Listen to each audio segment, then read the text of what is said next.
I wake up and try to not already have any type of thought from yesterday in my mind. I try to wake up empty, let's call it like this. And meaning also try to, at all moments, immerse myself as much as I can in the present moment. That's what it is. Live in the here and now. How you do this? To live in the here and now. Stop jumping into the past and stop jumping into the future. Then you live in the here and now. But you must practice it. And literally meaning how you do it, make yourself empty. Because the only thing that fills your mind with past and future is your thoughts, the mind. Accept the fact that every time you think a thought and every time you speak a word, you are creating. And you're creating your own life. And this is simple, but it's not easy to accept. But once you accept it, then you can start deliberately creating what you want in your life. When we're not feeling good, we are emotionally involved with a destructive concept that we put in here ourselves. It can't make you sick. He can't make you angry. She can't upset you. You got to do it to yourself. Let's consciously and deliberately build a positive idea, get emotionally involved with a positive idea, and simultaneously we move into a positive vibration. Everything changes. It turns out that you have to feel the emotion of the future before it happens, because the emotion is the energy that's going to drive your body to that end. And at the same time, if you're truly practicing feeling the emotion of your future, you won't be in lack. The moment you feel gratitude, your healing begins. Wow. The moment you're empowered and you're worthy, you're stepping or generating abundance, you're stepping towards your success. Now, the moment you're in love with yourself and in love with life and you see beauty in all things, it's natural that you'll attract an equal. So this is when the synchronicities, this is when the opportunities, this is when the coincidences, all of a sudden you no longer have to go anywhere and do anything. Somehow there's an attraction, they're coming to you. They're coming to you without having to do anything. Teach your body, just for 15 minutes a day, what it would like to feel gratitude, what it would be like. And when you change your state of being like that every day, get ready, because you're going to start having synchronicities and opportunities and coincidences and weird things start happening in your life to prove to you that you're actually the creator of your life instead of the victim of your life. Absolutely. One of the exercises that has had a profound effect on my life is the perfect day exercise. Oh, yeah. And when I first read about it, I thought, what could this possibly be?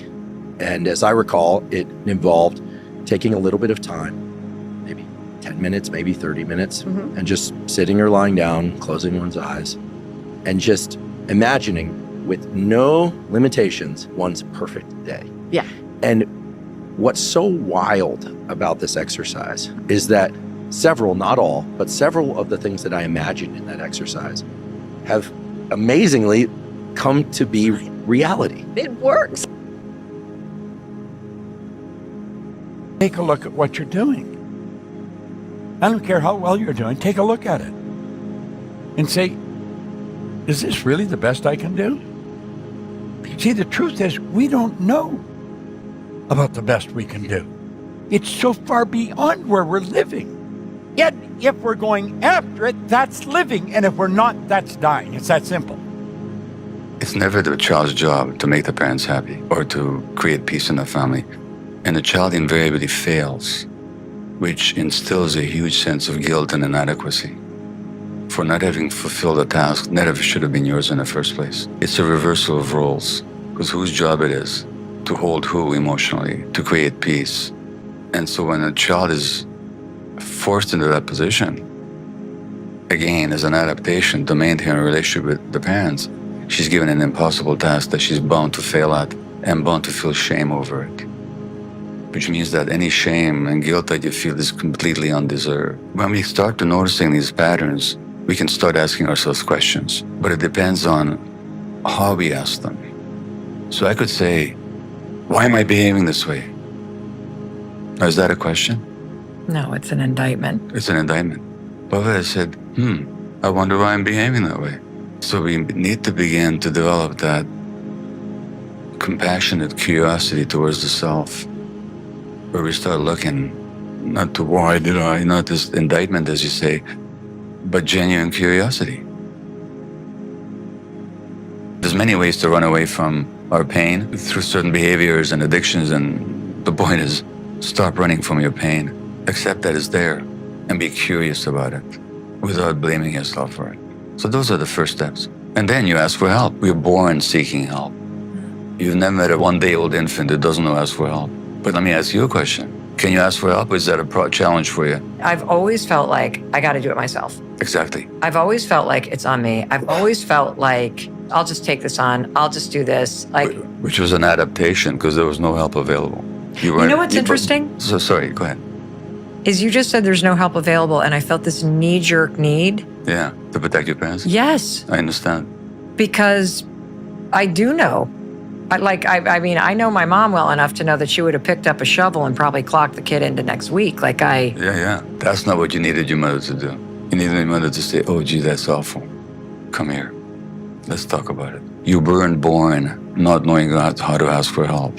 You were born with the supreme capacity to ask for help. I mean, as we know, any infant knows how to ask for help. So something educates it out of us. Something compels us to suppress a capacity to seek help. So if the first step is recognizing our suffering, and the second step is getting curious about it, then the third step is, I need some help here. It is so simple when you lay it out like that. Yeah. And it's also so freeing. Yeah. While I no longer stay up like I used to, it was hard for me to let go of the disappointments of the day. When I reached the evening, I realized that's what tomorrow is for. Say that again? I stopped allowing the disappointments of the day to continue into my rest. I realized that's what tomorrow was for. I can't do anymore. And so once I was able to allow myself to reset, I have a concept called the 4 R's, where I reflect, release, reset so that I can rest. Reflect on the heaviness of my day, things that I need to let go of, things that I may need to retain. What if I was impatient with my daughter or sharp to my wife? I don't want to release that because I need to revisit that and reconcile with them. Then I release anything, any thought that could become toxic, every emotion that could prevent me from resting. Someone I really respect said this. There are basically two kinds of people in life. They're winners and they're losers. And the definition is this. Losers take things that happen to them and that they feel inside that suck, and they wallow, and they use it for self or outward destruction. Winners take whatever they feel it, it sucks, and they transmute it into things that are good for themselves and for the world. Period. End of story.